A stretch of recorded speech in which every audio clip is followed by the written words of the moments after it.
السلام علیکم ورحمۃ اللہ وبرکاتہ۔ بسم اللہ والصلاة والسلام علی رسول اللہ، اما بعد۔ دوستو اور بھائیو، زندگی بھی عجیب و غریب رنگ دکھاتی ہے، شمع ہر رنگ میں جلتی ہے سحر ہونے تک۔ کچھ دنوں پہلے کی بات ہے، ہمارے دوست نے ایک واقعہ شیئر کیا فیس بک واٹس ایپ پر، بھائی ابو جبران دہلوی۔ میں نے واقعہ پڑھا اور اس کا موضوع تھا کہ کاش ہر ذی شعور اور ہر عقل مند اس واقعے کو پڑھے اور اس سے عبرت حاصل کرے۔ تو واقعی میں نے جب اس کو پڑھا تو رونگٹے کھڑے ہو گئے، اور ہماری اپنی جو حالت ہے اور ہمارے اپنے جو لوگ ہیں ان کے کردار پر یا ان کے حالات پر بڑا افسوس بھی ہوا۔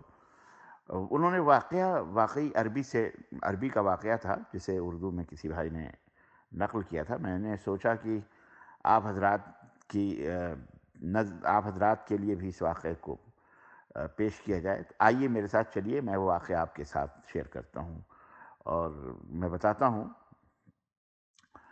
کہ وہ واقعہ کیا ہے۔ کہتے ہیں کہ ایک اسکول میں ایک طالبہ تھی، لڑکی۔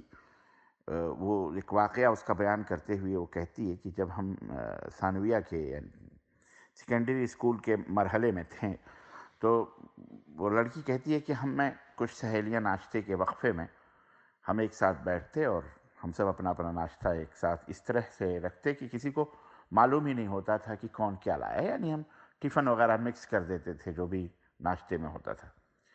ایک غریب اور نادار بچی تھی جو ناشتے میں کچھ بھی نہیں لاتی تھی۔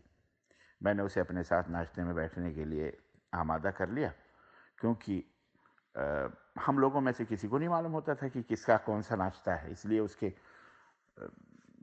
کی عزت نفس کو بھی ٹھیس نہیں لگتی تھی اور وہ ہمارے ساتھ بیٹھ کے ناشتہ کرتی تھی۔ اسی طرح مدرسے کے ایام گزرتے رہے یہاں تک کہ ثانویہ سے ہماری فراغت کا وقت قریب آ گیا۔ اسی دوران اس طالبہ کے والد کا انتقال ہو گیا۔ اس کے والد کے فوت ہوتے ہی اس کے حالات بھی تبدیل ہو گئے، یعنی پہلے تو وہ کچھ بھی نہیں لاتی تھی، اب وہ پہلے سے بہتر زندگی گزارنے لگی، اچھے کپڑے پہننے لگی، اچھے جوتے ہو گئے، اب وہ اپنے لباس پر بھی توجہ دیتی اور ناشتہ بھی لانے لگی تھی، یعنی اب وہ پہلے سے بہتر زندگی جینے لگی تھی۔ یہ سب تبدیلیاں دیکھ کر میں نے سمجھا کہ شاید باپ کی میراث سے اسے کچھ مال و زر حاصل ہوا ہوگا، اور یہ سب اسی وجہ سے ہو رہا ہے۔ ایک مرتبہ میں اس کے ساتھ بیٹھی ہوئی تھی اور اس سے دریافت کرنے لگی کہ کیا بات ہے، اس تبدیلی کا آخر راز کیا ہے؟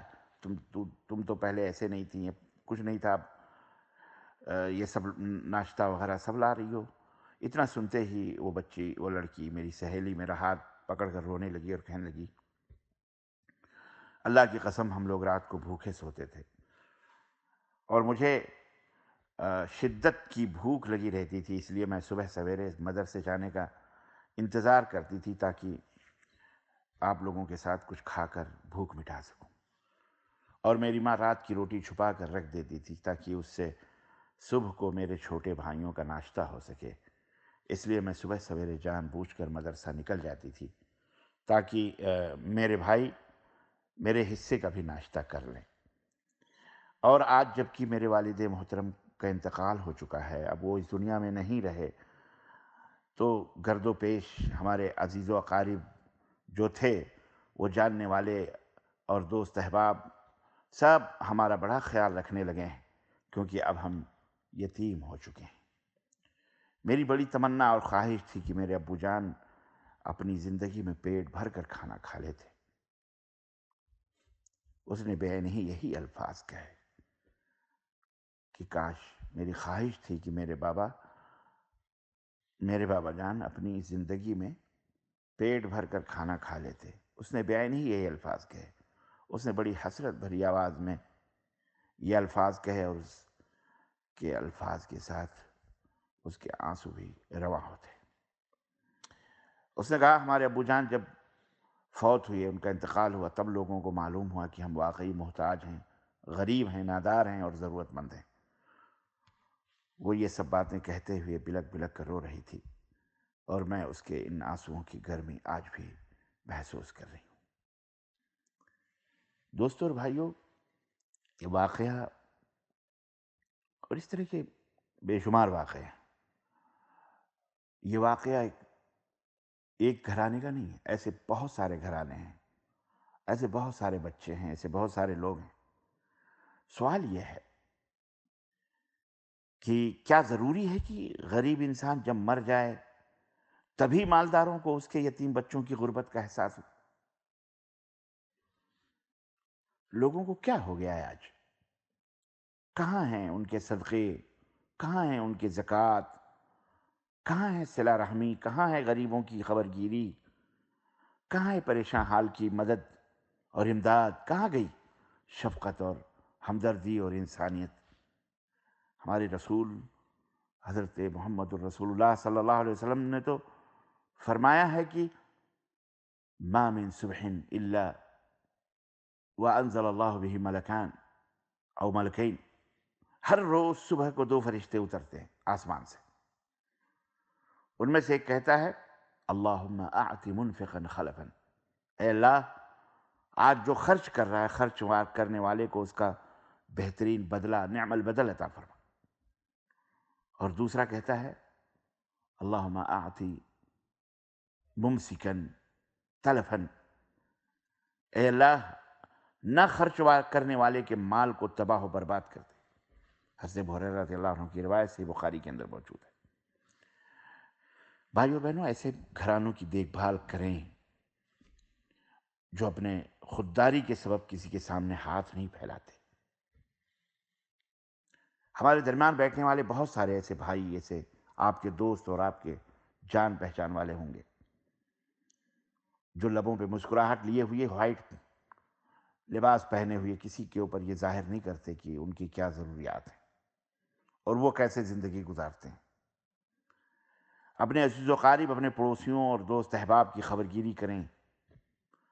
ان میں سے ایسے لوگ بھی ہو سکتے ہیں جنہیں نہ جاننے والے مالدار اور خوشحال سمجھتے ہیں، جبکہ وہ اپنی عزت نفس اور اپنی خودداری اور اپنی غربت اور اپنی ضمیر کی خاطر کسی کے سامنے ہاتھ نہیں پھیلاتے. اللہ کی قسم، ان میں سے کچھ کی زندگی ایسے کرب و آلام سے گزر رہی ہوتی ہے کہ جس کی آہ و کراہ کو اللہ کے سوا کوئی نہیں سنتا، کوئی نہیں جانتا. ان کی مٹھیاں بدھی ہوئی ہوتی ہیں. ایسے لوگوں پر خرچ کرو، ایسے لوگوں کو دو، اپنی کمائیوں کا حصہ ان کے لیے مقرر کرو. اللہ تمہارے اوپر بھی خرچ کرے گا. اللہ تعالیٰ فرماتا ہے ابن آدم انفق تنفق، آدم کے بیٹو خرچ کرو، خرچ کیے جاؤ گے. صدقہ دو، اپنے مال کی زکوٰۃ تو ادا ہی کرتے ہو، اس کو تو ادا کرو ہی. اس کے علاوہ صدقہ، خیرات. اور کبھی بھی فقر و فاقہ سے نہ ڈرو، کیونکہ اللہ کے نبی صلی اللہ علیہ وسلم نے فرمایا کہ جو بھی آدمی صدقہ کرتا ہے اس کے مال میں کمی نہیں واقع ہوتی، بلکہ اس کے اندر زیادتی ہی ہوتی ہے. کبھی بھی فقر و فاقہ سے مت ڈرو، کبھی بھی غریب نہیں ہو گئے. جو اللہ کی راہ میں خرچ کرتے ہیں اللہ تبارک و تعالیٰ انہیں بہترین بدلہ عطا فرماتا ہے. بھائیوں اور بہنوں، صدقے کے ذریعے اپنے ہاتھ ڈھیلے رکھو. اللہ تعالیٰ تمہارے اوپر سے مصائب، آلام، مصیبتیں، آفتیں تمہارے بال بچوں سے بھی، آنے والی نسلوں سے بھی دور فرما دے گا. یقین مانیے صدقہ لینے والے سے زیادہ تمہیں خود صدقہ دینے کی ضرورت ہے. اس لیے میری آپ سے درخواست ہے کہ اپنے ارد گرد اٹھنے بیٹھنے والوں کو ذرا گہری نظر سے دیکھیں. کہیں ایسا تو نہیں کہ ان میں ایسے لوگ بھی موجود ہوں